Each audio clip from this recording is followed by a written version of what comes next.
Okay. All right. I'll give everyone, no, I think it's 7:02. I think we can get started. Happy September, everyone. Welcome back. Hope everyone's settling in nicely. We have a robust agenda tonight, so I'd like to get right to it. We are lucky to have Dr. Montesano and Dr. Rachel Kelly here to start off our meeting, and then we will hear from Bold. We will hear about the fall socials. We'll hear about homecoming, teen center, apparel sale, the foundation. And then we'll have our keynote speakers, Jim Agnello and Lisa DeSanto, to talk about guidance and advisory. And then finally, Dr. Wilson will give us the principal's letter. So thank you for joining. And Dr. Montesano and Dr. Kelly. Thank you so much. Hi, everybody. Welcome back. It's wish this could be in person, but the little squares will have to do once again for us all. It's nice that we have the opportunity to be together again, actually, with what I hope was a nice summer for everyone. We got a chance to be outside, maskless for a little while at least. Just a few quick items tonight, because I know you have a healthy agenda ahead of you, and I'll be stepping out after my update to go to another meeting tonight. So if you have any questions, put them in the chat, I guess. Caroline, I guess that's the way we'll do it. And I'll try to get to them, or Rachel will get to them before we leave. But, wouldn't be Bronxville with a smooth opening, I guess, these days. And we really thought we would be beyond the mask and beyond COVID. And that was the biggest worry. And then Hurricane Ida had other thoughts as we opened up. And as I'm sure you're aware, we did sustain some damage in our school to about roughly $1 million worth of damage. But what I would say is that thank goodness we had the pumps in place, because the pumps, all 5 pumps, were operating throughout the night. One continued throughout the next day. And it is our belief that without the pumps, we would probably have had 5 feet of water in the building, at least. The way it came down, it just overwhelmed everything. As it was, we had about 8 inches or so on the first floor of our building, and on the A and B wing, first floor, and about 1 inch or 2 by the gyms. The largest sustained damage occurred in the 2 gymnasiums, the blue gym and the main gym. So they're going to be offline for a bit. We're hoping to get them back together again for basketball season, which occurs mid-November. When I was down there today, we did get a shipment of plywood and foam and vapor barrier stuff. So let's start doing that in the main gym. And then hopefully we'll get the order of maple, which is the hardwood floor that goes on top, in the near future. And then we'll also get the blue gym ready to go. So that's the main stuff. Other areas that were hit, again, were mostly the A and B first floor wing. The guidance suite that we just opened up, unfortunately, took on some water, so I have to get new furniture in there. The Innovation Center was also hit pretty hard, and we're in the process of cleaning all that up and putting that back together. It's probably about 2 to 3 weeks out before we have those spaces, but most of the other classrooms are back online now. Two places that will take some time are the NPR and the South Playroom, because those floors need to come out, and we need to put a new flooring system in there as well. But our guys did a tremendous job of cleaning up. We had a restoration crew in to do cleanup, to do some sheetrock removal and replacement, and to be able to open on time, which I did not think was possible until the last moment. There was really a team effort by all the staff, teachers, counselors, administrators, to find rooms, to find ways to do it. People stepped up, were flexible, and we were able to open. And now that we're pretty much back together in terms of classrooms, we're in good shape. I will tell you also that we did bring in a industrial hygienist who did not only air samples, but also swipe samples to make sure that there was no mold, any danger and things. And each day he was here during the cleanup process, would test all the areas, and we would get the results back within 24 hours. So I do want you to know that we did our best to make sure that not only did we put things back together, but we did so safely, and we would not have opened those rooms back unless we knew they were safe. So thank goodness we're almost there again. Then we have COVID to worry about as well. As you know, New York has a mask mandate for anyone in the schools, inside the schools, need to wear a mask, regardless of vaccinations. So the kids are pretty much used to it these days, and they handle it a lot better than myself and other adults. We have a tougher time with it, but they stepped up. You know, this could be their new normal, I suppose, unfortunately, but we're proceeding accordingly with that. The nice thing is some of the quarantining rules have changed. So if someone is exposed to a positive case and they're masked, you don't have to quarantine. And if you're vaccinated, you also don't have to quarantine. The thing to do is watch out for symptoms. And of course, if you have any symptoms, you need to stay home, get tested in 4 to 5 days, and then determine whether you can come back or not. So that's helped us quite a bit so far. We've had a couple of cases. I think we had a parent who tested positive to let us know. So those children had a quarantine until they got a negative test. But fortunately, knock on wood, we really haven't had much in the way of positive COVID currently. The other thing you should know is the state does require us, or will require us, to do testing. So we'll very shortly, once we get all the logistics in place, we're working with Mount Sinai Hospital for the nasal swab PCR tests. Once we put that together, we're going to do, try to test everybody, children included, as long as we get consent. We will need consent from parents in order to do it, and staff members as well. And so we're going to try to test everybody. And after that initial test, we are asked to randomly test 20% of the in-school population, which includes staff, students, and anyone else who's in our building. We're going to pick names randomly, but again, we will need consent. So we're going to ask you for cooperation when that comes out, unless you have an issue with it, to give us consent to give your child a test kit, bring it home. They can do it, bring it back the next day. We get results in 24 hours. I think that will help us quite a bit in knowing, what's out there for us and help control the spread of anything. I will tell you my call today with the Westchester County Executive and Department of Health. For the third week in a row, the number of COVID cases has decreased, and it's kind of seemed to have, fortunately, at least knock on wood again, reached a plateau and it's coming slightly down. So we're happy about that as well. So be on the lookout for the consent forms, and once we get that going. Quick question: how frequent will the random test of 20% of the school population be conducted? That's weekly. So we will be asked to do that every week.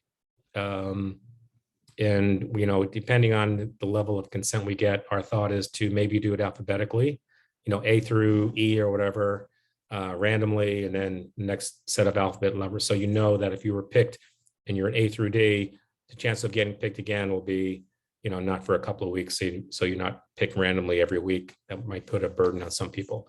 But we'll get all those logistics out and together very shortly. I know Rachel's been working on that for us behind the scenes with the Mount Sinai folks. Other than that, I would say that school is as normal as it can be. We have people doing what they should be doing, and it's really terrific seeing everybody in school again. It makes us happy. School's not a fun place without the kids, so it really makes our job a lot nicer when we see children. Saliva test, or their nasal swabs. No, I'm sorry, my apologies. They are saliva tests that we'll be issuing for the tests. Thank you, Rachel. Sorry about that. So that's it for me as a quick update. I look forward to attending the meetings as we get into the school year. I know Tom has a bunch of things he'll talk to you about as well. So it's nice to see you all. Thanks again for your patience and your cooperation throughout this ordeal. It makes our job a bit easier as well. So nice to see you. Thank you, Dr. Montesano. Okay, so we are going to move to Victoria Thiessen and Tempe Zucker. They're going to talk about Membership Toolkit. Hi, thank you. My name is Victoria Thiessen, and along with Tempe Zucker, I'm the co-chair for Membership Toolkit and PTA membership. And I just wanted to talk to you a little bit about Membership Toolkit and how important it is to the school. Membership Toolkit is the software that the PTA uses. It's on our website, and you can also download an app on your phone, which is really handy to have. But basically, one of the reasons that it's so important is because that is where the directory is housed. And the directory is parent sourced. The school does not put out a directory. We don't get information about parents from the school. So everything in the directory comes from you. And it's really important for you to register and log in and update all your information and then opt into the directory. And you can choose what information goes into the directory yourself. It's also really important for communications. Membership Toolkit is the primary way that the PTA reaches out to parents, whether it's newsletters or emails. And the emails can be about class parties, graduation events, yearbook photos, school-wide events, middle school events. So you really want to, again, be updated and logged in so that you always get the communication. And the last reason it's really important is because that's where the PTA has its store. And right now, the thing that you will find at the store is PTA memberships.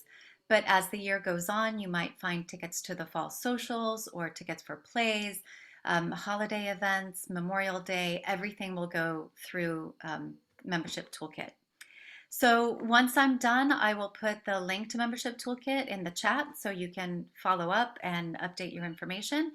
And while you're there, I would really encourage you to join the PTA.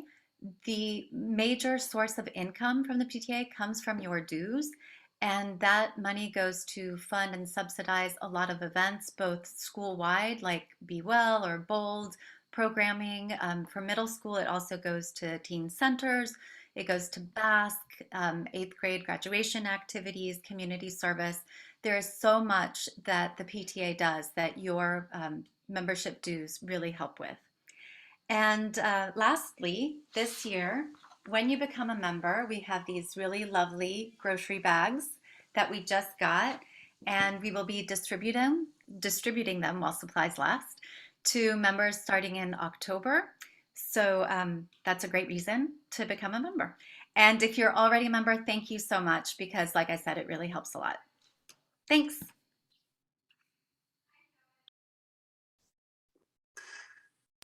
Thank you, Victoria. I appreciate that. All right, everybody join up. Next up is Michelle Spelaine with Bold. Michelle, are you on? Yes. Hi. Good evening. How is everybody? My name is Michelle Spelaine, and I actually have been on the Bold committee for several years. I was the elementary school or one of the elementary school reps, and now I'm the middle school rep as well. I have 3 children in the school, a 7th grader, a 6th grader, and a 3rd grader. And basically what Bold is, it stands for Bronxville Organization for Learning Differences. And it's a PTA council made up of different parent representatives from elementary, middle school, and high school. And the goal is to foster inclusion and support families whose students fall under the umbrella of special education, which is a very broad umbrella. It goes anywhere from children that have IEPs, 504 plans, as well as students in the self-contained program. And a lot of us are just here to be resources and give any sort of insight based on our own experiences, as well as if you go to the Bold website, you can find different links to different outside resources, as well as resources within the school. We work very closely with Dr. Kelly and meet with her monthly and sort of go over things. And there's going to be 3 open Bold council meetings, November 4th, and then I think these are older dates. I do apologize. I was just looking at the website. We're going to have 3 council meetings again. I know that we're going to be sending out a survey, a broad survey, just to sort of find out from different parents that are interested, different topics or issues that they would like to hear about.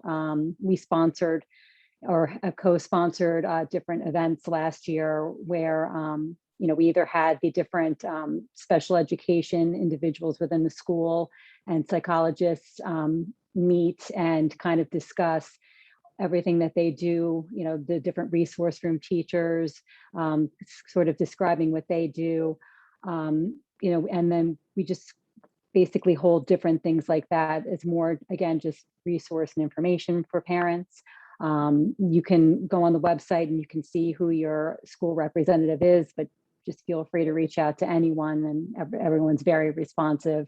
We used to have, we were doing socials. We were meeting up in town. We did a couple of them at Kohl's, and that was nice because you got to have different parents getting together. And, it doesn't always have to be sort of informational things. It could just be people that you can relate to.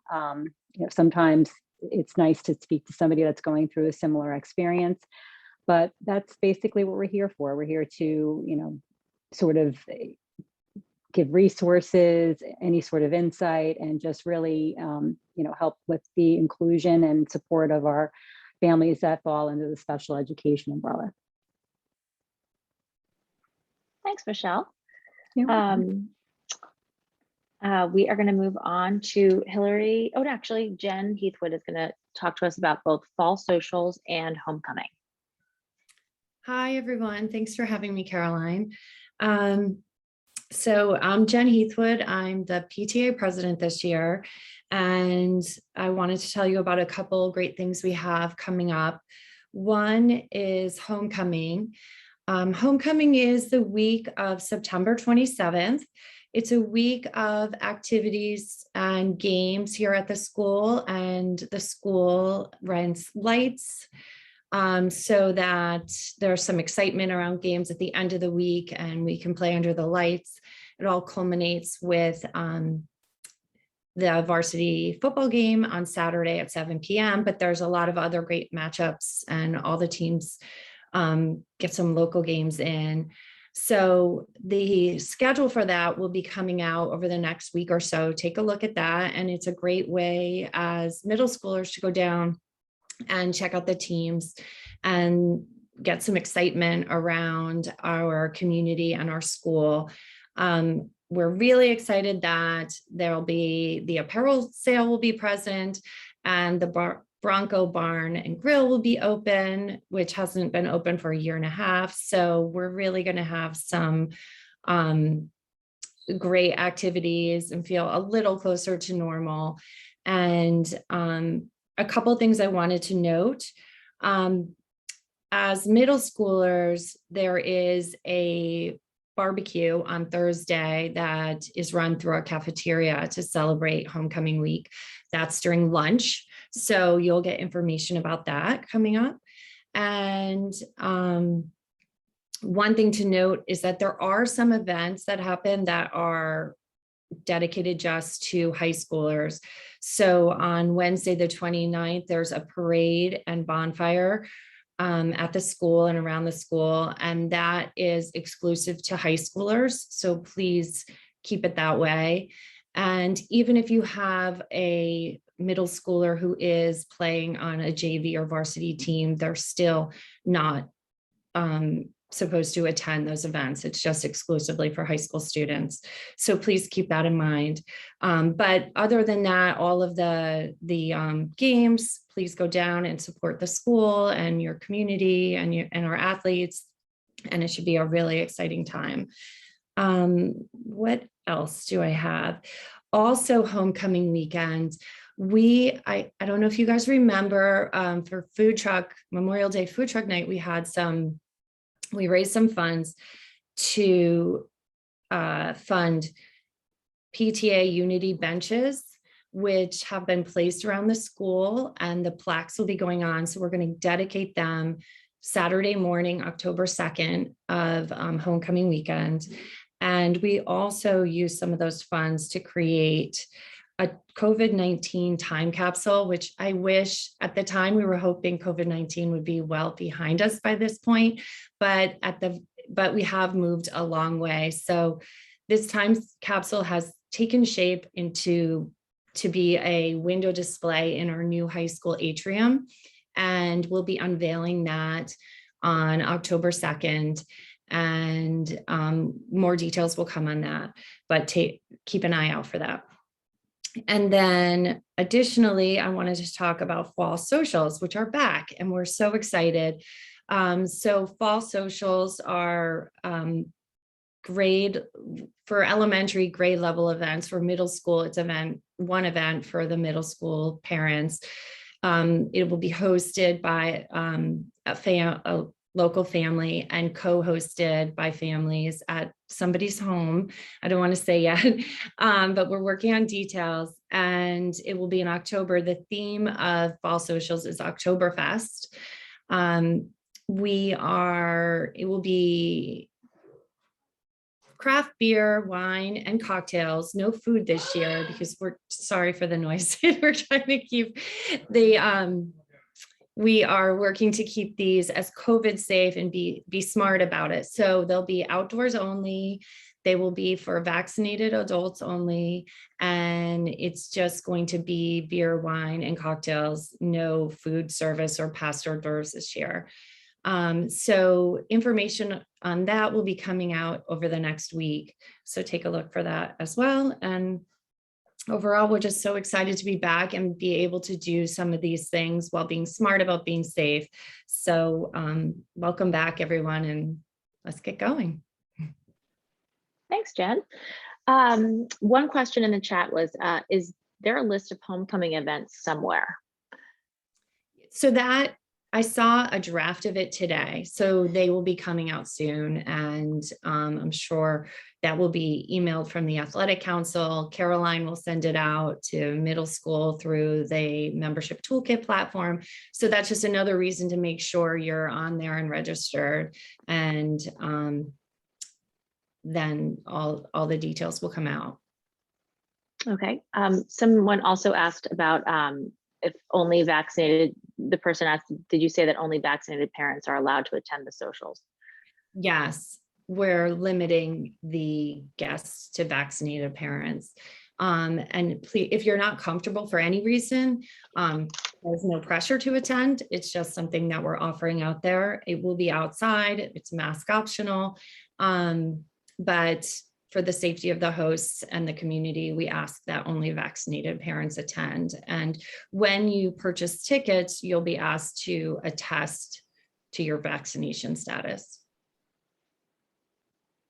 Okay, thanks so much. I appreciate that. Next up is Nora Nazaro, and she's going to talk about Teen Center.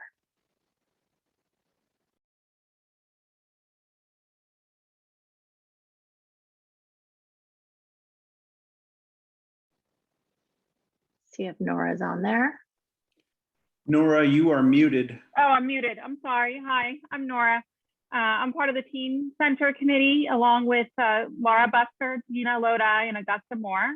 And we're super excited that we finally are going to be able to hold our first event. It's going to be, thank you, Tom. It's going to be for the 8th graders on October 1st. So we're piggybacking on the homecoming event. And it's going to be awesome. It's going to be outside from 7 to 9 on Chambers under the lights. And, you know, we'll roll this out to the other grades, but we're going to start off here. We'll need lots of volunteers. It's going to be sort of like the activities that we had inside in the past, but we're going to bring it under the lights. And I think it'll be super fun for the kids. So encourage the kids to come, especially since they can't really participate at the varsity stuff. This will be something for them to do, for the 8th graders, at least on Friday night. And we'll get the details out as soon as possible. We'll reach out to the grade chairs, and we're super psyched, and I think it'll be super fun. Thanks, Nora. Mariana Mingo is here with an update on the apparel sale. Good evening, everybody. My name is Mariana Mingo, and together with Sarah Polkinen, I co-chair the Apparel Council. We have 2 sales a year, and the first one is next week, together with homecoming, like Jennifer said. So this is the time to get some new merch. If you're a new family, you can get finally one of the school t-shirts or sweatshirts that you see around. And if you are a new football mom like me, you want to get a new t-shirt to show off at the bleachers and show support to the school teams. Information is going out tonight. We're going to be in the front lawn starting Wednesday, the 29th. So from Wednesday until Friday, from 11 a.m. until 4 p.m. And we are going to have 2 evenings. We're going to be there 2 evenings. One will be Thursday, September 30th, from 4:30 to 7:30. And then Saturday, October 2nd, for the last games, we're going to be there from 2 to 9. Also, this is a great opportunity for all the parents that want to volunteer, and it's in person again. So it's a great way to meet new families, meet new parents if you are new to the school, or to touch base with old ones. Sign up genius will go out soon tonight, and please sign up if you are able to join. Thank you. Thanks, Mariana. And last but not least, Katie Shaw is going to talk to us about the foundation. Thanks, Caroline. Good evening, everyone. We just wanted to say a few words from the Bronxville Foundation.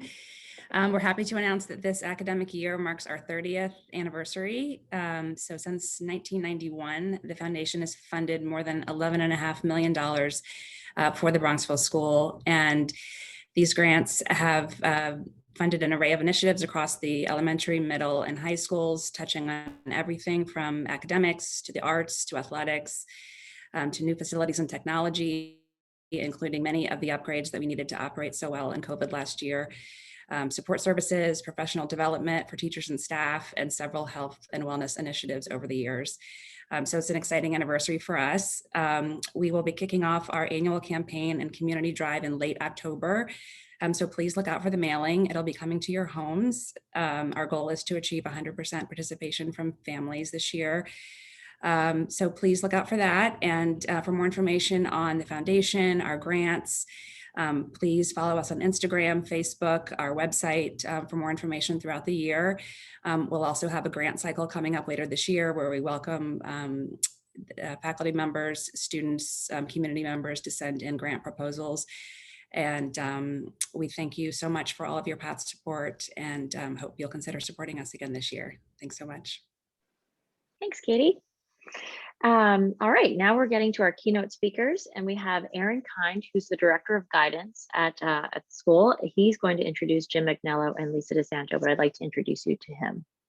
Aaron?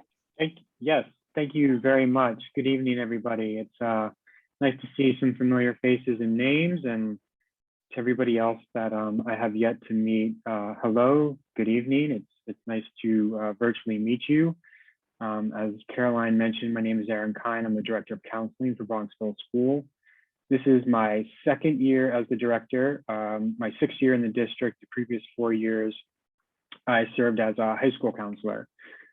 Tonight, I have the distinct honor and privilege, and I'm filled with excitement to get to introduce 2 faculty members who are so many great things: dedicated, dependable, accessible, and so much more. They are, to me, the type of faculty members that make Bronxville Middle School such a special place. The school counselors are Mr. Jim McNello and Ms. Lisa DeSanto, both of whom have been in the district for 20+ years. Momentarily, you'll hear from Lisa about the middle school guidance exploratory class for all 6th graders. And then followed by Lisa, you'll hear from Jim about the middle school advisory program for all students. Just before I turn it over to Lisa, I just wanted to let everybody know a little bit about the role of the middle school counselor. You know, we often say that teachers are the eyes and ears to our students. You know, the teachers see your children every day. They know who woke up in a bad mood. They know who, you know, didn't do their hair this morning, who rolled out of bed. Jim and Lisa also see your children every day. They see them during lunch. However, lunch duty is just like the beginning of what they do on any given day. Just to give you a little context, 6th, 7th, and 8th grade teams meet each week So that's like every 6th grade teacher, every 7th grade teacher, every 8th grade teacher. Dr. Jillian Tomlin, the middle school psychologist, is also at those meetings, and so too are Jim and Lisa. So they work hand in hand with the teachers and the psychologists when needed to support your children's academic and social emotional well-being. You know, it's interesting that during these meetings, the teacher might share a concern they have for a student, and maybe another teacher might also share a similar concern. And usually, if not the second or third hand up, is Jim or Lisa saying that they'll check in with that student by the end of the day. And so they're always in the halls, talking to students, talking to teachers, and when necessary or when something arises to this level, you'll also get a phone call from Jim or Lisa, just knowing, you know, to let you know what's going on. So just a little bit more about what they do. They help students with any academic struggles. There's a lot of relationship counseling that happens in their offices and in the hallways and in the lunchroom. Jim and Lisa have provided mandated counseling services, and sometimes it's just about helping, you know, a middle school student help get their backpack organized. If your child wants to see their counselor, they can do so simply by walking into their office. They can obviously email them to set up a meeting, but know that both Jim and Lisa, again, as I mentioned, are in the lunchroom on a daily basis, you know, seeing the sort of like social interactions of your children. And, you know, they know probably better than anybody else kind of like what's happening in the middle school just by being in that lunchroom day in and day out. And in addition to that, you know, sometimes their job is also just like a, what I might call like a sort of on the go counseling, right? Like a quick, discreet touch base with the student in the lunchroom to remind them about a homework assignment or a test or a quiz, or that they need to speak to a teacher, or maybe they just need a little pep talk before the end of the day. To you as parents, Jim and Lisa are also obviously available to speak with you about anything that may be on your mind. I would say parents are often reaching out to Jim and Lisa about similar concerns maybe a teacher might have. Their student seems to be struggling. That would be a reason to reach out to your counselor. There's some social dynamics occurring that you're hearing about that you're not, you know, that's not sitting well with you. That would be a reason to reach out to Jim and Lisa. They both wear a tremendous amount of different hats, but that never stops them from being available to the students, you as parents, their colleagues in the middle school. They're really like truly part of the backbone of the middle school. And then just finally, for those of you that have students with a 504 or an IEP, Jim and Lisa are also members of the Special Education Committee and will be at your child's yearly annual review. And with that, Lisa, I'm going to turn it over to you to talk about the guidance class. Thank you very much. Hi, everyone. I'm Lisa DeSanto. I would like to take this time to share an overview of the guidance seminar class. This is an exploratory class that all 6th graders take at some point during the school year for 1 quarter. Students engage in self-reflective activities such as journal work to help gain insight and a better sense of self. One of the goals of this class is to create a really comfortable, fun, and I underline the word fun, learning environment for students to share their thoughts on various topics. One of the first topics we cover is stress management. Then we do a little bit about friendships, decision-making, happiness, and gratitude. And I could name others, but I can't think of them off the top of my head. Students are graded on participation, on projects and classwork. There are no tests or no homework for the class, and the students were very happy about that. And I want to just say that I absolutely love teaching the guidance seminar class. It is really the highlight of my day. And if you guys have any questions, please feel free to reach out via email or give me a call at extension 3801. And I think now Mr. Agnello is going to speak about our middle school advisory program.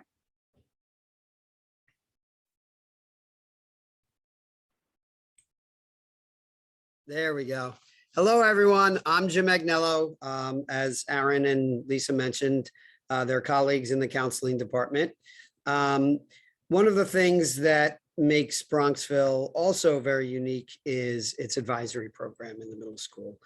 So some of you who have students in the 7th or 8th grade are already perhaps familiar with it. Each grade level has kind of its own theme. Lisa and I both happen to be, by design, 6th grade, because we want to, again, have a pulse on that transition from 5th to 6th grade. I think it's very easy to take for granted that they're just moving down the hallway and not think it's a big transition. For many of the students, it's a giant transition. So we're part of that to work on the curriculum and have another set of eyes and ears on what a pulse of what a 6th grader is going through at any given time. So we helped and ran the orientation in the summer for 6th graders and any new student to the district in 7th and 8th grade. And then advisory kind of picks up from there. So they are a small group, usually somewhere around 12. So there's 9 advisories in each grade level. There's a dedicated time for it. It's not just when we can squeeze it in. So on days 1 and 4, so it meets 2 times in a 6-day cycle. One of them is before lunch, one of them is after lunch. So it really works well for them. And it's really about giving them, I'll start at the 8th grade and go backwards. The 8th grade, their focus is primarily, they have some mini courses and things that, and the same really with our counseling approach, transitioning them to high school, to give them all the skills they need to be successful in high school. 7th grade is a lot about interpersonal relationships and team building in the 7th grade advisories. In the 6th grade advisories, there's a lot about starting to advocate for yourself. Obviously, students do less of that in the elementary school, and we really want to, coach them on that and help them with that. We don't just send them off on their own. It's a lot about integrity and respect, study skills and time management. So the first week we were helping them, navigate where their lockers were, how you work a combination lock. Our combination locks look like the same lock you probably had in high school yourself. So for 6th graders, some of them, it comes very naturally. And for some of them, it took a lot of tries to get them to get their locks to work properly. And the good news is they've all been successful and they're happy to go. We checked in with them today on that. There's a lot of problem solving, mindfulness, kind of an extension of what Lisa does in the classes with them. They stay together as a group for the entire year with their advisor. So it's just another adult in the building. Some of them may have that person as their history teacher or their PE teacher. So it's really a nice touch base. And they do a lot of fun things that are also geared at them making friends, being interactive. Some of those activities we've not been able to do with COVID, such as the trip to Sharp Reservation. Hopefully that will come back sometime in the near future. We do pumpkin decorating contests with the 6th graders. We take them up to town. The high school has a very active program with, alums from Bronxville that are serving in the military. So we'll do cards for the troops and letters back from the troops. They get back. The kids love that kind of stuff. So it's really just a break in their day. There's no grade. There's no worry about an academic project or anything. When we have a chance to take them outside now for a mask break, we'll do that and do our activity. I did mine on the, kind of patio or porch of the auditorium today. It was a beautiful day. The kids loved being out there. We had them, spaced out, lined up on the steps, and it was a great class. So thank you. We're available, as Lisa said. Please reach out to us on any topic, anything short of kind of what their homework assignment is. We're always glad to be the liaison, point you in the right direction, try to problem solve with you. So thank you. Thank you, Jim. Thanks. Thank you, Erin and Lisa as well. That was really helpful and insightful. And now we will be hearing from Dr. Wilson and with his principal's letter.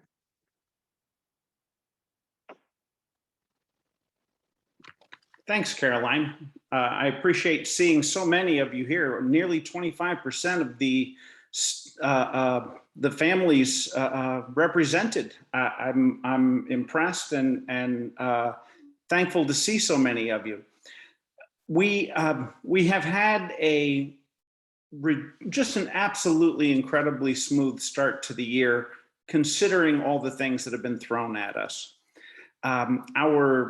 I can't say enough about our staff, about our teachers.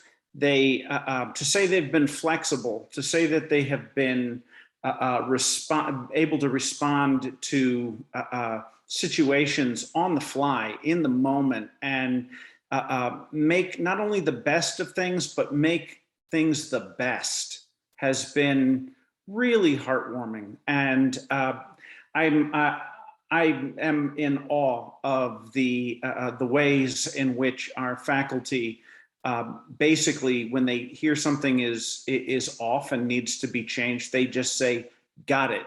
And they make it their own and they problem solve. And I'm really pleased. I mean, it's one of the hallmarks of a productive, cohesive staff, and we certainly have that. And your kids are all the beneficiaries of that willingness to pivot, the ability to just not be set and say, okay, we're going to change. We're going to do something different, and to move with that is fantastic. As Dr. Montesano mentioned, we have the school building back in our control largely. The gymnasiums certainly are an exception.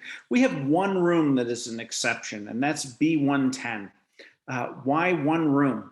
Because that room, of course, I decided to carpet this summer, and it got flooded and the carpet needed to be taken out, but the flooring underneath it is not permeable by water.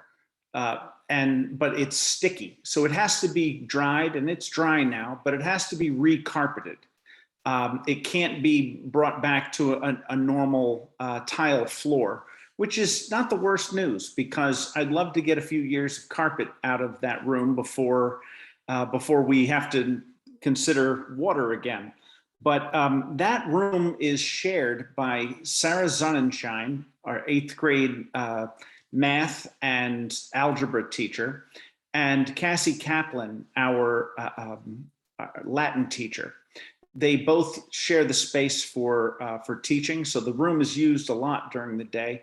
The kids who have had to pivot and go to other locations for math and or Latin have done so beautifully, seamlessly. I think Jim and Lisa would agree that the start of this year with students and knowing where to go and with all the changes could not have been smoother. And yeah, we're still helping some kids learn how to do right, left, right on their locks, and that's okay. That's not a big deal. That's no potatoes in the potato business. I'd like to talk about a late addition to our staff.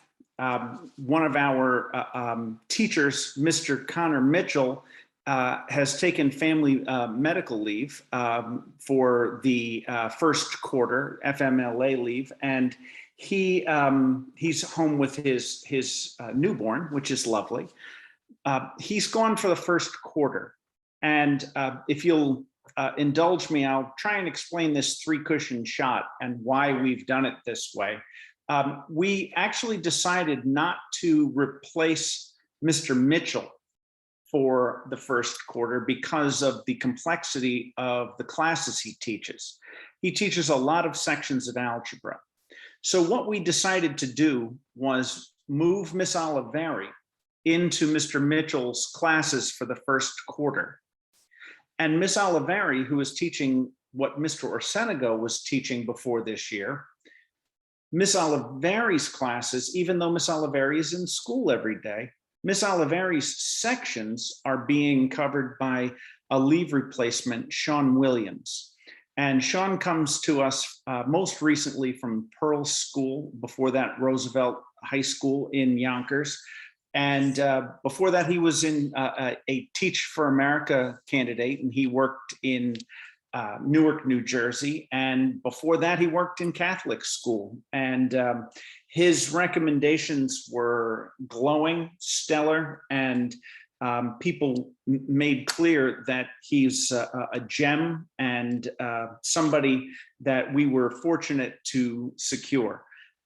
Interestingly enough, Sean's also tutored several kids in Bronxville, and I had the chance to speak to one of those parents, and they also shared high praise and accolades. So Mr. Williams is here for Miss Oliveri for the first quarter.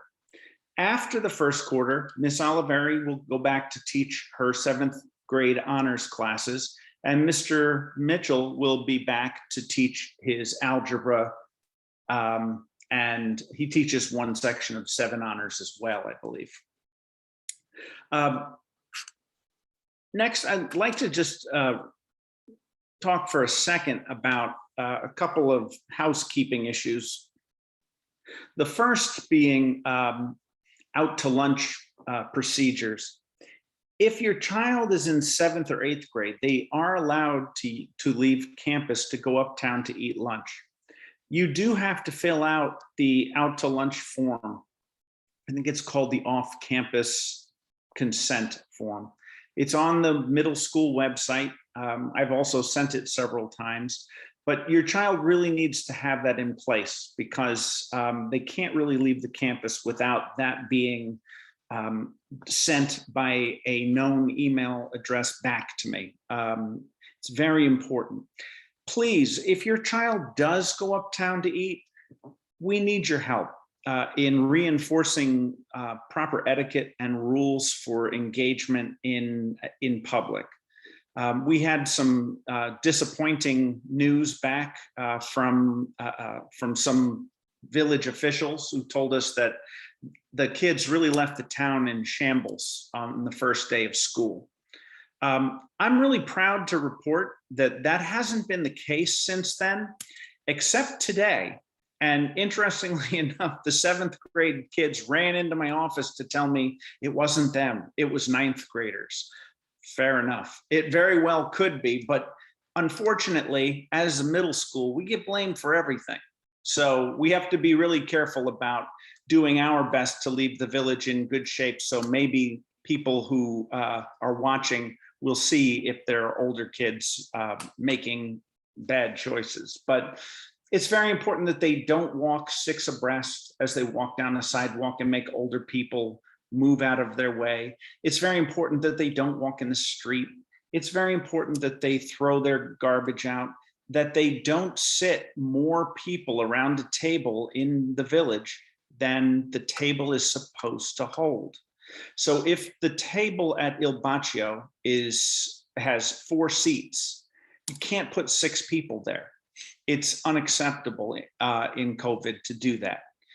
You must abide by the numbers. So they have to self-police because although myself, Ms. DeSanto, Mr. Lassane, Mr. Senior, and Mr. Lockwood all rotationally go uptown, this requires a lot of self-maintenance and self-awareness on the part of kids. So if your children do go out to lunch, please tell them what you expect from them because it will go a long way.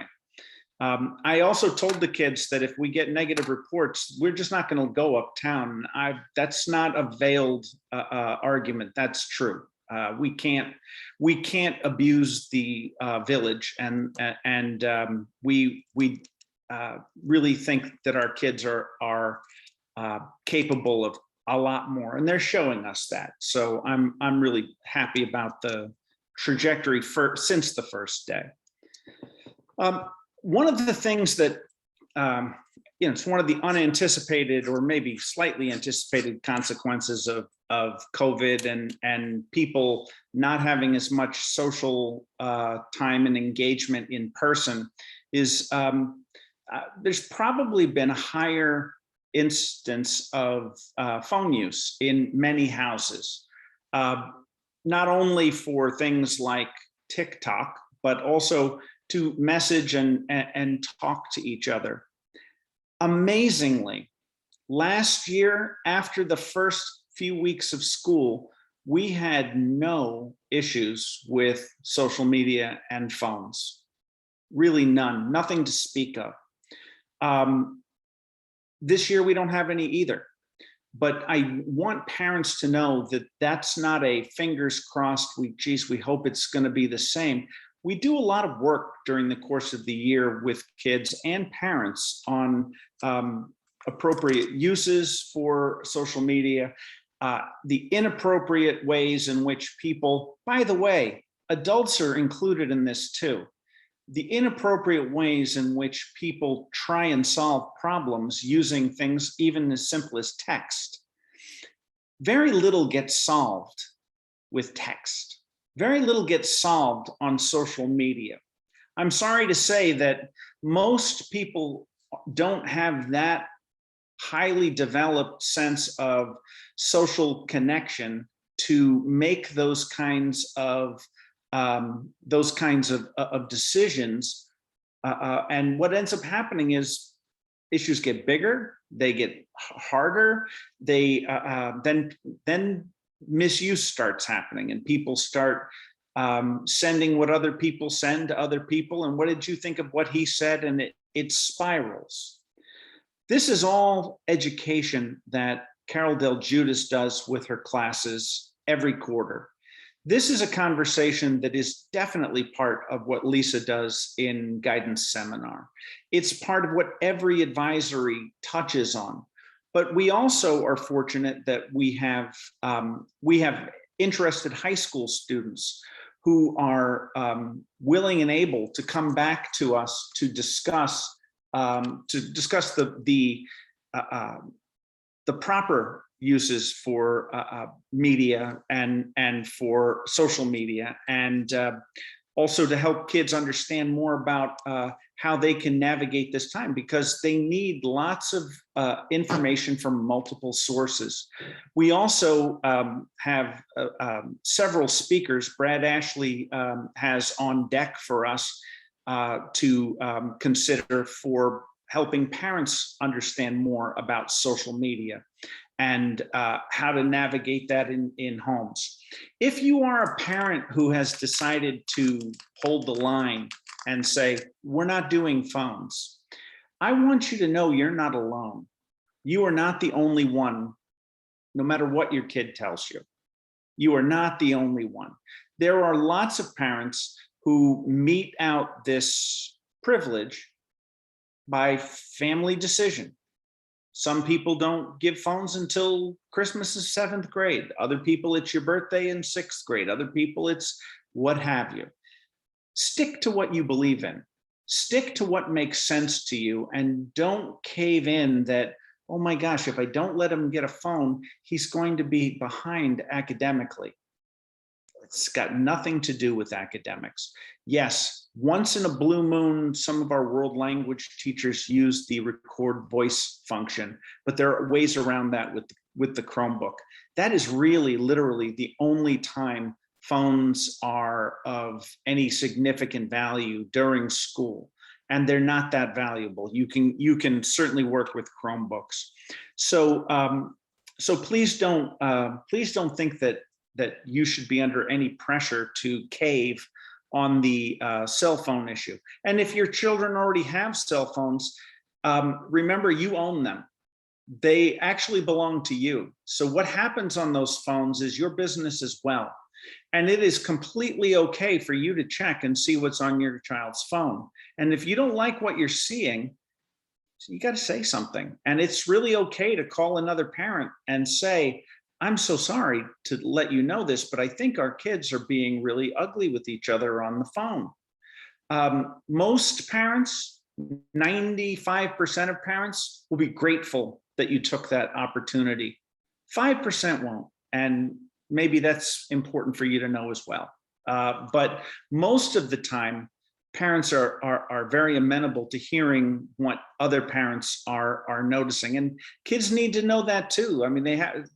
One of the things that we often say to kids is, if you wouldn't write it to your grandma, don't write it in social media.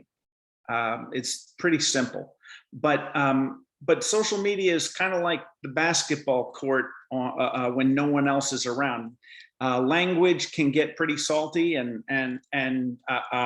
if somebody takes offense, they take offense. You can't walk that back, and you can't say, I was only kidding. It doesn't work that way. So be aware of that, please, and help your children make good choices with phones and with their Chromebooks whenever there's an opportunity to. Next topic is grade 6 math.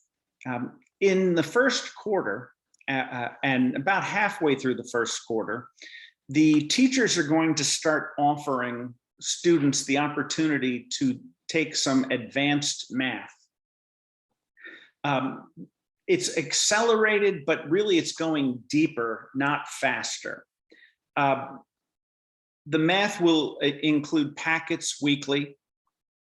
It will include a requirement to go to extra help periodically, and also to keep a journal of experiences in math. And the students who opt to do this extra work, and also when they take an assessment, there will be several questions at the end of the test that will be related specifically to the kids who do the extra work, and they will be graded on those questions as well. Regardless of how a student does in 6th grade math, if they take the accelerated work, they go to Math 7 honors. That's the entry point. There is no other entry point. If your child just takes the regular Math 6 and we thought it was too much for him, but now he's ready, no, we're not allowing that. The students who take the accelerated work and do due diligence and develop the grit across the 6th grade by doing this extra work, their reward is to go to Math 7 honors. Now, following that trajectory forward, in grade 8 now, students get to choose, and their families get to choose what math course they'd like to take, Math 8 or Algebra 1. It is much easier to make the transition between 7 honors and Algebra 1 than it is between Math 7 and Algebra 1. It's not impossible, but it's more difficult. So the 6th grade teachers are going to be sending out some information about Math 6 accelerated work in the next week or so. I'll be writing about it in the bulletin on Friday. And we are, we'll talk that through. It's not a sign up per se. It's not something you have to fill out a form for, but the teachers need to know what your intentions are, and an email or something will likely suffice. Next, the computers and Chromebooks. Chromebooks are brand new. Our Chromebooks that all the students have been given. We have had a couple of them break already. Disappointing. Why did they break? Well, they broke because of misuse. They broke because they were dropped. And in one case, a child was showing somebody else something, and the other child grabbed it by the screen with their thumb on the screen and picked it up by the screen that way, and it broke the display. The acceptable use policy is very clear about this, that they are borrowed devices and they need to be repaired or replaced at the expense of families who borrow them. We don't expect that we're going to have lots of breakage, but if you could please remind your children that it's very important that they take care of these machines. And if you see them grabbing them in a haphazard way or in a way that could break them, help them make better choices about how they are going to change how they're holding the machines. Chargers for these computers should not be put in backpacks. They should not be brought to school. Chargers should be at home. Chromebooks should be charged at night. Amazingly, the chargers for these Chromebooks cost $60. You don't want the charger to go missing in school. Charge the Chromebook at home and bring the Chromebook and leave the charger at home. If for some reason your child was at Uncle Don's on the weekend and he didn't have his Chromebook and whatever else happened and they come and it's dead, they can borrow one in the library the way they would borrow a book. There are about 30 Chromebooks available to borrow in the library, and they're barcoded and kids sign them out and they bring them back at the end of the day. We don't want that to be a habit for anybody, but we also want you to know that they are there. On a related note, if your child calls you in the morning and is breathless, I left my Chromebook on my dresser, and you're going to have to tell them, no, don't bring Chromebooks to school. Don't bring anything to school if you can help it. It's part of the problem-solving process we would like kids to learn to grapple with. It's lovely in theory that there's a supply wagon just around the corner, and anything that's going wrong, it will come and solve your every issue. But in reality, it's enabling behavior, and it makes future incidents where there is a need that is perceived harder to deal with. So please, if your child says they left their Chromebook, honey, I'm sorry, I can't bring it, but you can go to the library and get a loaner. That's totally reasonable. Dr. Wilson said so. That's fine. I left my money on the dresser. I don't have any lunch money. We've never not fed somebody in the school. We don't do that. We always make sure everybody gets lunch. But my child goes out to lunch every day and he left his money on the dresser. I'm bringing money. We'll lend him money. Don't bring it. It's okay. We'll get the $10 from you tomorrow. It's fine.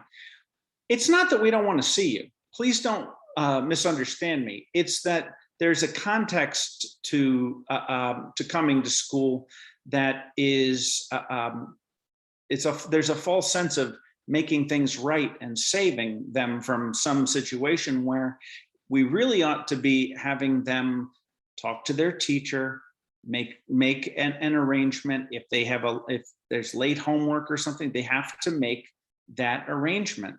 One of the huge differences between Bronxville and Scarsdale, where I worked before I was here, is how our children are trained to deal with the public.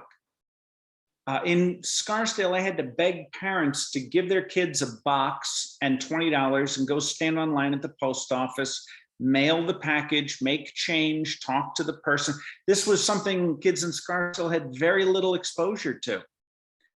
Our kids are way more savvy in public.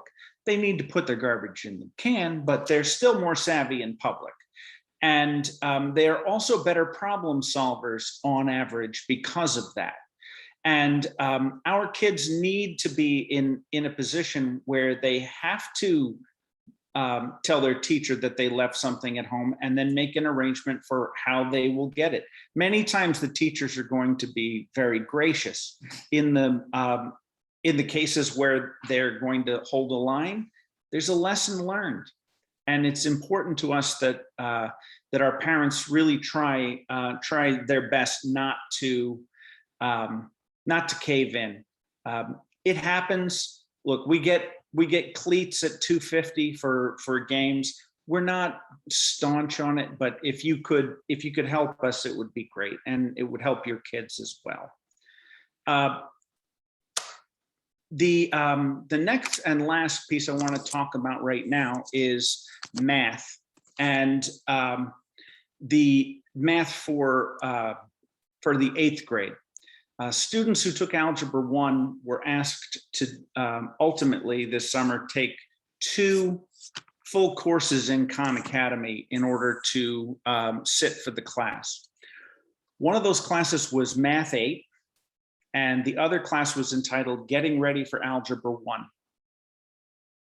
It was a lot of work. I did the work. I did it myself just to see, and I also checked in with some kids just to see how it was going. I stand before you and say, it was a lot of work, many hours. How many? 30 plus hours ultimately. However, if I had to do it again for the cohort that is in 8th grade right now, I wouldn't have changed the thing, because their trajectory in math from as 6th graders in March who were directly affected by COVID and were not in school, and then last year's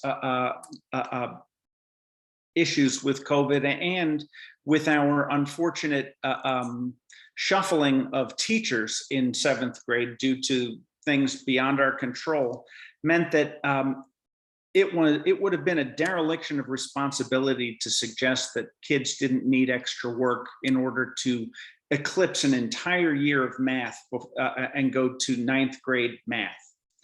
They needed it. Moving forward, we're hopeful that's not going to be the case. Moving forward, we are hopeful that kids who take Math 7H will only take Getting Ready for Algebra 1. And kids who are in Math 7 may have to take both, depending on their readiness. But we do empathize and recognize that we ruined a lot of summer nights. We empathize and recognize that this was not everybody's cup of tea, and there are kids who are unaware of where the benefit was. But I assure you, what I'm hearing from the teachers is they can see that there were gaps filled, and they're able to move forward with the curriculum in the way it's designed. So we are hopeful that they will continue to reap those benefits moving forward, but that those of you who have 7th grade students and you talk to 8th grade parents, your paradigm is likely going to be shifted by 50%. So just something to keep in mind. And with that, let me see about answering some of these questions. Oh, yes, outdoors is available for anyone who wants to eat anywhere on the campus. You can sit on a wall, you can sit on the steps, you can sit by the auditorium, you can sit anywhere you want. Outside is completely fine. We do have supervision outside, and kids know where the supervisors are. Some are on the grass. They really didn't stop eating outside last year at all. They ate right through the middle of winter. It was not so bad most days. Obviously, that's going to be weather dependent. So yes, anywhere outside. What they can't do is take their lunch into classrooms and eat by themselves. That's not allowed, and they can't eat in hallways. Why not? There's a lot of places they could eat. Why can't they do that? Because when there's no supervision, I'll bet you can't jump from this chair to that table game starts, and people go to the hospital. That's why. We don't want anybody to get hurt, and there's no supervision, so we can't have it. And it's just better for the school in general if we contain food in places that are easier to work with.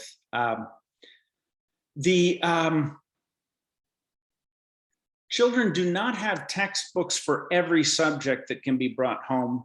However, when that's available, they are brought home. There are also some online textbooks that are being purchased specifically in social studies, but no, students are not supposed to transport their textbooks back and forth regardless. Chromebook battery doesn't last for the whole day. If they use it a lot, what should they do? Okay, if that's happening, I want your child to come into my office, show me the Chromebook battery in the morning, and then when it dies, bring it back to me. I'll charge it, no problem, but I want to see, maybe that Chromebook has a faulty battery. Chromebook batteries are supposed to last about 13 hours. They should last way longer than a school day. But if your child's battery is being powered out very quickly, and it could happen, I want to see it, not because I don't believe it, but because I want to help. So definitely bring them in. Do not send the chargers in. Could you clarify the math 6 extra work 7H path? No, that is the only path for 7H for students who are in our school. If a student arrives from outside the district, we have to make other arrangements, including using STAR assessment. But no, for students who are here, that's the path. The geometry requirement from the summer will be addressed later in the year during algebra, and is likely to be summer work between 8th grade and 9th grade, or spring, but more detail on that later. Will there be any field trips this year? I'm sorry to say I don't think there will be any of our historically placed trips like Williamsburg or Washington. However, day trips for specific classes are not out of the question, but they are not really on the table at the moment. And that has to do as much with the lack of transportation that is available to us as anything else. But no, we are not planning on taking kids out of the building to places that we can't necessarily control easily. So while I'm not going to say no, I would say it's unlikely that there would be many experiences like that. Unfortunately, we missed going to see some Broadway shows last year and things like that, and I wish we could do it. That's Caroline, that's really it for me. I think I've started to wear out my welcome a little bit, but we're down to 82 people. I don't want it to go under 80. I'll take it personally. So gotta watch the percentages. Okay, well, I think that was very thorough. Thank you, Tom. And we covered all the questions in the chat. So without further ado, I will adjourn this meeting. And thank you all for joining. And thank you all to all the speakers. I really appreciate it. Have a good evening. Thank you. Good night, everybody. Thank you.